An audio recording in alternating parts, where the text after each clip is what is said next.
Assalamualaikum warahmatullahi wabarakatuh. Kembali lagi dengan saya Sofyana Ilmi Alif, NIM E 2019-2147.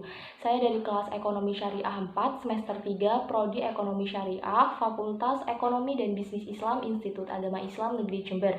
Alhamdulillahirrabbilalamin. Wassalatu wassalamu ala asyrofil anbiya'i wal mursalin wa ala alihi wa sahbihi ajma'in amma ba'du. Pertama-tama marilah kita bersyukur kepada Allah Subhanahu wa taala yang telah memberikan kita nikmat, yaitu nikmat berupa sehat.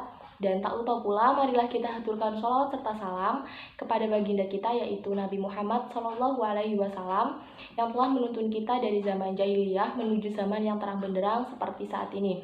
Baik, langsung saja. Di sini saya akan menanggapi materi dari dosen saya, yaitu Bapak Dr. Abdul Wadud Nafis LC MEI. Beliau selaku dosen pengampu mata kuliah Ekonomi Makro Islam, serta beliau menjelaskan materi tentang perekonomian terbuka atau perekonomian 4 sektor, di mana terdapat beberapa subbab pembahasan. Subbab pembahasan yang pertama yaitu tentang definisi dari perekonomian 4 sektor atau perekonomian terbuka. Yang kedua tentang konsekuensi dari perekonomian terbuka. Yang ketiga tentang sirkulasi aliran pendapatan. Yang keempat tentang komponen dari pengeluaran agregat. Yang kelima faktor penentu ekspor dan impor. Yang keenam keseimbangan perekonomian terbuka. Dan subbab pembahasan yang terakhir yaitu tentang perekonomian terbuka pada sistem ekonomi Islam. Di sini saya akan menanggapi sedikit dari beberapa subbab pembahasan yang telah dijelaskan oleh dosen saya. Jadi perekonomian terbuka itu kan bisa disebut dengan perekonomian 4 sektor. Berarti ekonominya itu dibagi ke dalam 4 sektor. Nah, sektor yang pertama yaitu sektor rumah tangga, yang kedua sektor perusahaan, dan yang ketiga itu sektor pemerintah, yang keempat sektor asing. Nah, sektor rumah tangga di sini itu terdiri dari sekelompok individu yang dianggap homogen dan identik.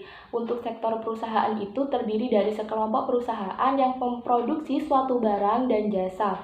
Untuk sektor pemerintah itu yang memiliki kewenangan politik untuk mengatur kegiatan masyarakat dan perusahaan. Nah, kalau sektor asing itu suatu sektor ekonomi dunia di mana ekonomi itu melakukan suatu transaksi ekspor dan impor. Nah, di dalam pembahasan dosen saya membahas tentang sirkulasi aliran pendapatan. Nah, di dalam diagram circular flow ada pasar-pasar yang mempengaruhi kegiatan ekonomi. Pasar tersebut ada pasar barang, ada pasar tenaga kerja, pasar uang dan lembaga keuangan, serta pasar luar negeri. Oke, pembahasan selanjutnya yaitu tentang syarat keseimbangan nasional dalam perekonomian terbuka. Dosen saya sudah menjelaskan seperti apa suatu syarat keseimbangan nasional dalam perekonomian terbuka. Di situ sangat banyak sekali penjelasan dari dosen saya, dan di sini saya mendapatkan dari sumber lain.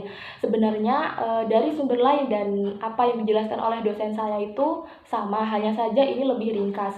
Jadi syarat dari suatu keseimbangan nasional dalam perekonomian terbuka ialah Y sama dengan C plus I plus G plus buka kurung X min M, dan I plus G plus X sama dengan S plus T plus M, di mana Y itu merupakan tingkat pendapatan, C itu konsumsi, I itu investasi, G itu pengeluaran pemerintah, X itu ekspor, M itu impor, S itu tabungan, T itu pajak. Nah, di dalam perekonomian 4 sektor itu atau perekonomian terbuka akan menciptakan 2 aliran baru dalam sirkulasi aliran pendapatan.